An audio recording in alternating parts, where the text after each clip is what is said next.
One of people's biggest struggle when trying to eat healthy is the fresh taste of healthy foods and drinks. How can a person heal or recalibrate their palate that has been addicted to salt, sugar, and fried foods their entire life? Fasting and diet diversity. That's what I would say. Fasting and diet diversity and He didn't hesitate when he said that. That was the first word he said, was fasting. So I just wanted to interject that there. Go ahead, Yahki. detoxification. Usually to reset the palate and to reset the taste buds, usually bitters will happen. You know, you're an island boy, so I know you understand what them bitters do. The bitters actually reset the mechanism of the palate. So I would say go on a fast. You don't even have to do long periods of fast. Do intermittent fasting. You know, eat between the hours of 12 to 6 every day. And when you eat between those hours, wean yourself off of the addictions like the sugars and the salt potassium ratio, because that's how they get you addicted. They actually are messing with the melanin neural receptors of the brain. It's called the opiate receptors. That's your reward center. They know how to tweak these foods and create them like a drug, for they can actually attach themselves to the receptors, for you can feel like you're being rewarded for eating things that got sweet. Same thing as the epigenetic inheritance that we was talking, transgenerational epigenetic inheritance that we was talking about with the rats, where they were punishing them for smelling a sweet savor fragrance, right? Well, they doing us different. They're rewarding us for tasting and smelling these things, and they're tinkering with the salt, the sugar, and the fat ratio of the food, and it's acting like a drug. And these drugs are literally attaching themselves. They pass the blood and brain barrier, and they attach themselves to opiate receptors of the brain. So when you're eating these things, even though you're not getting a fulfilling feeling from it, you have your reward centers are becoming open, so you're being rewarded with this taste. So what he's talking about here is the programming aspect of it, right? So we're programmed and we are absolutely indoctrinated to believe that because our bodies crave it, they become addicted to it. I remember when I came, I went cold turkey off of processed sugar, and I actually went cold turkey off of all sugar, being miseducated, because I was wanting to go the natural route of eradicating my body of cancer, then going through the traditional chemo and radiation, right? And I have never been through such withdrawal, the feeling of like, I just wanted to check out of here. Sugar is in everything, especially everything that's processed. It's a totally different type of sugar when it's natural sugar. When it's grown, it's called, it's more referred to nowadays as H3O2. So Yahki also believes and teaches that water doesn't really serve like just straight water, H2O. And it took me a minute because at first I was thinking, what? Because ever since you're born, from the time that you're born, you are told that you have to drink water. That water is drinking an adequate amount of water every day promotes good health, right? And so what he says is that, if you think about it, everything that is put into the fruits when they grow or the vegetables is water-based, right? But all of the different, like when you have certain flowers and certain foods that are pollinated by bees or by bugs, those that provide your body with certain nutrients and vitamins and minerals that just straight H2O does not provide you. So he believes and he practices that juicing or eating fruit-based or eating fruits fresh out of the earth, organic foods, it hydrates the body in conjunction with providing your body with what it needs, right? So I just wanted to put that in there and interject, and we're going to let him continue to cook. I got to get my life together on this. There we go. Okay. Now we're getting addicted to the taste. There's no difference between sugar cane and cocaine. In fact, sugar cane is more addictive than cocaine.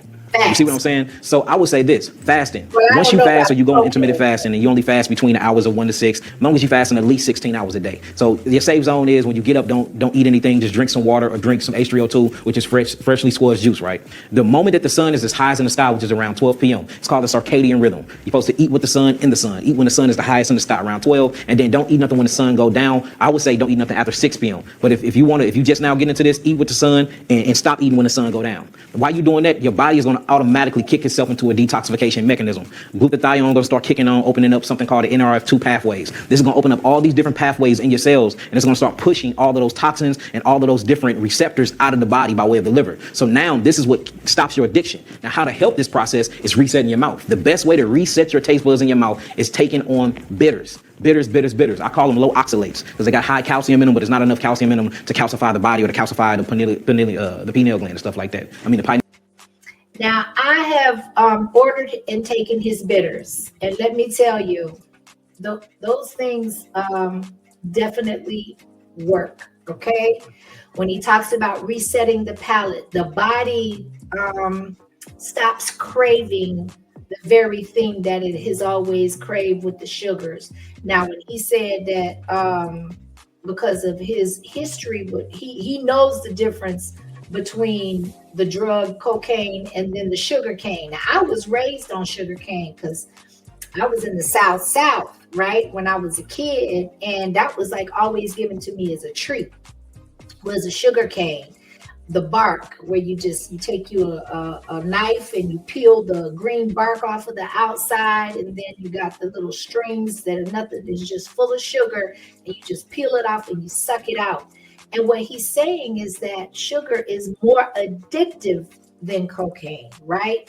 But one thing that I do know is that the withdrawal aspect of processed or sugar, just in general, having it taken out of your body so your body and your palate don't crave it, it's a beast. I'm telling you, I would always recommend to do it gradually. That's why I'm such an advocate of intermittent fasting, because it's not so extreme where you go from living inside of a poor dietary construct and then all of a sudden you want to get healthy overnight when it didn't take you to become unhealthy or addicted overnight.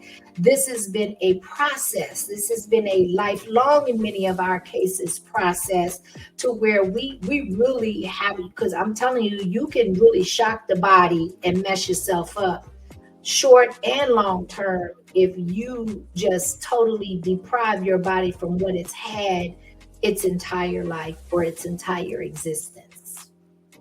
Gland. So low isolate, stuff that's high in bioflavonoids, stuff that's high in biophotons, and these are literally your bitter barks or your bitter roots that come from anthocyanins, or what you would call it. Once these roots grow a flower, the flower turns a certain color. Look for things that grow colorful, like purple colors, yellow colors, red colors, and you eat the roots of these. Usually the roots of these things are very, very bitter. This will start detoxing the mouth. And once you start detoxing the mouth, you can reset your salivary glands. And you can start producing something called amylase and trypsin. And these are alkalizing enzymes inside your mouth. So now your mouth will start getting watery, and you can cleanse up your mouth and get rid of all the bad bacteria that's in the mouth. That will actually reset the taste buds. Another thing is too, mind over matter. If you can go through that pain for just a little bit, because it's pain to people when they going on fasts, when they depriving themselves, because you literally can go through withdrawals, headaches, shivering, you can lose iron. People literally be going through withdrawals like they're getting off of cocaine, or like they're getting off of methamphetamine, or like they're getting off of heroin. When they stop, your blood pressure can raise.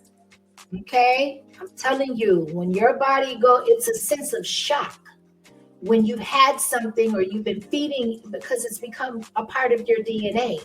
So once you deprive your DNA of what keeps it, even if it's an unhealthy flow, it's still a flow. Once you deprive it, your body gonna cut up. It's gonna cut. I'm telling you, it's gonna cut up. And I'm sure we all, at some point, when you make transitions or you make changes, especially when it comes to dietary changes, if you come off of certain medications, listen, if I can help it, I don't mess with none of these pharmaceutical medications. Most of them nowadays, I look at side eye, because when you go into a doctor's office, they like, okay, well, this will build up in your system over time. So when you go to come off of it, do not just stop it abruptly. Come in and consult with me, and then we will gradually taper you off. And I'm like, baby, no, we got enough. It seems like everything now is that makes money and that benefits companies, corporations, big pharma, et cetera. Now they've made it so to the point where you need assistance to come off of it. And if you try to come off of it cold turkey, then guess what? You can pass away from it. You can literally, stuff like your blood pressure, stroke out, is just so many different things based off of your personal genetic makeup, what kind of medications you are on those, how they interact with your body, all of that, right? So definitely, he's talking about the three bitters, and I'm telling you, and so that also brings me to the point where anything that's sweet and tastes good, typically speaking, is not good for you unless it grows out of the ground, unless it hasn't been processed and it comes from Mother Earth, whether it's in a tree or the foundation of the soil. Either way it goes, if it's sweet and it's processed, there's probably going to be some addictive components to it, tendencies, as well as it is like he said, it tricks the mind, right? It is not conducive to feeding the body and keeping the body in balance, right? Let's go. Stopping these things. Once you get over that hump, though, you will see that your taste buds have reset themselves, and now the things that you used to hate actually taste good. So that's what I would do. Facts. So let's talk about the intermittent fasting. Shout out to Yahki Awakened. Listen, when it comes to the intermittent fasting, you, like for me, there's different kinds. There's different methods. There's not a one size fits all, period, right? So they have several different kinds. One of them is called the time restricted eating, called the 16-8 method, right? So you fast for 16 hours and then you eat during an 8-hour window. So you can, like that's typically what I do. So I don't eat breakfast typically. And if I wake up hungry and I eat breakfast, I feel like crap the rest of the day because I've been doing it for so long that I've deviated from my routine and the process that my body recognizes, right? Now, certain things you can eat where it won't make a difference. Like I don't like to eat anything heavy coming off of a 16-hour fast. I like to break it with a juice fast, with a piece of fruit, with something light. I will even do a piece of toast, even though it's not highly recommended. Sometimes I want something, something of substance outside of the fruit. Because when you eat fruit all day, you every day, and veggies and earth-based or plant-based stuff, you get to the point where you want something different, right? But these are just different options. It's doable. And if you can't, I didn't walk into being able to do this. It took me some time, right? So what I would do, I started off on where I would juice or I would make a smoothie for breakfast. And then I would eat a very light lunch, didn't snack, and then I would eat a light dinner. And I would try to eat dinner, prepare dinner before sundown. And then as time went along, I started to supplement my smoothies with sea moss, right? This is just my personal journey. It curbed my appetite because when it provides all of the mineral out of 102 that your body needs and requires on a day-to-day basis, it gives 92. If your body is getting what it needs, you're not going to have cravings for things that don't serve the body. That's been my personal experience, right? So say, for instance, if it's not sea moss, then now my new thing is my mushroom coffee. Love my mushroom. Shout out to my son. He turned me on to the mushroom coffee. And I'm not even a big coffee drinker, but I'm here to tell you, it promotes good gut health, regularity, curbs the appetite, gives you natural energy. You don't crash off of it. Same kind of effects that the sea moss has, right?